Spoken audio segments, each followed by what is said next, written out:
മറ്റ് അസുഖങ്ങളൊന്നുമില്ല. അതായത് കൊളസ്ട്രോൾ ഇല്ല, ഡയബറ്റീസ് ഇല്ല, ഹൈപ്പർ ടെൻഷൻ ഇല്ല. പക്ഷെ എന്നിട്ടും ആ വ്യക്തിക്ക് ഹൃദയാഘാതം ഉണ്ടായി, ഹൃദയത്തിൽ ബ്ലോക്ക് ഉണ്ടായി. എന്തുകൊണ്ടാണ് ഇങ്ങനെ സംഭവിച്ചെന്നറിയോ?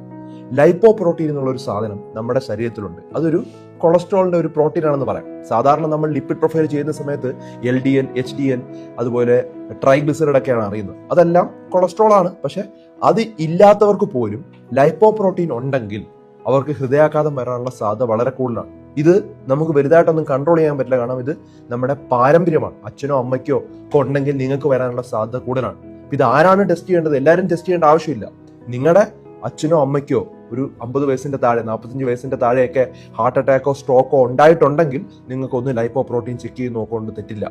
അതുപോലെ നിങ്ങളുടെ ബ്രദേഴ്സിനോ സിസ്റ്റേഴ്സിനോ, നിങ്ങളുടെ രക്തബന്ധമുള്ള ആർക്കെങ്കിലും ഇതുപോലെ പെട്ടെന്ന് വളരെ ഏർലി ആയിട്ട് ഇതുപോലെ ഉണ്ടായിട്ടുണ്ടെങ്കിലും നിങ്ങൾക്ക് ഉറപ്പായിട്ട് ലൈപ്പോ പ്രോട്ടീൻ ചെക്ക് ചെയ്ത് നോക്കാം. ഒരു വട്ടം മാത്രം ചെക്ക് ചെയ്ത് നോക്കിയാൽ മതി. 50 മില്ലിഗ്രാം മുകളിലാണ് നിങ്ങളുടെ വാല്യൂ എങ്കിൽ നിങ്ങൾക്ക് റിസ്ക് ഫാക്ടർ ഉണ്ട്.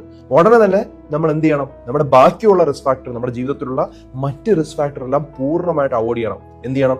പ്രോസസ്ഡ് ഫുഡ്, നമ്മൾ പാക്കറ്റ് ഫുഡ്സുകൾ മാക്സിമം അവോയ്ഡ് ചെയ്യുക, പറ്റുമെങ്കിൽ ഇല്ലാതാക്കുക. പുകവലി പൂർണ്ണമായിട്ട് ഇല്ലാതാക്കുക. 15 മുതൽ 30 മിനിറ്റ് എല്ലാ ദിവസവും വ്യായാമം ചെയ്യുക. അതുപോലെ നല്ല ആഹാരങ്ങൾ കഴിക്കാനായിട്ട് നോക്കുക. കാരണം നമ്മുടെ ആരോഗ്യം ഒരു റിസ്കിലാണ്. അപ്പൊ നമുക്ക് എന്ത് ചെയ്യണം? ബാക്കിയുള്ള റിസ്ക് ഫാക്ടറുകൾ എടുത്തു മാറ്റണം. ഈ ഒരു കാര്യം വളരെ വ്യക്തമായിട്ട് മനസ്സിലാക്കിയല്ലോ. ധാരാളം ആളുകളുടെ മനസ്സിലുള്ളൊരു സംശയമാണ് ലൈപ്പോ പ്രോട്ടീനെ കുറിച്ച്. അതുപോലെ എന്തുകൊണ്ട് കൊളസ്ട്രോൾ നോർമലാണ്, ഡയബറ്റീസ് ഇല്ല, അതുപോലെ ഹൈപ്പർ ടെൻഷൻ ഇല്ല, എന്നിട്ടും ഹാർട്ട് അറ്റാക്ക് ഉണ്ടായി, ഹാർട്ടിന് എങ്ങനെ ബ്ലോക്ക് ഉണ്ടായി എന്ന് പല ആളുകളുടെയും മനസ്സിലുള്ളൊരു സംശയമാണ്. ഇത് വ്യക്തമായിട്ട് മനസ്സിലാക്കുക.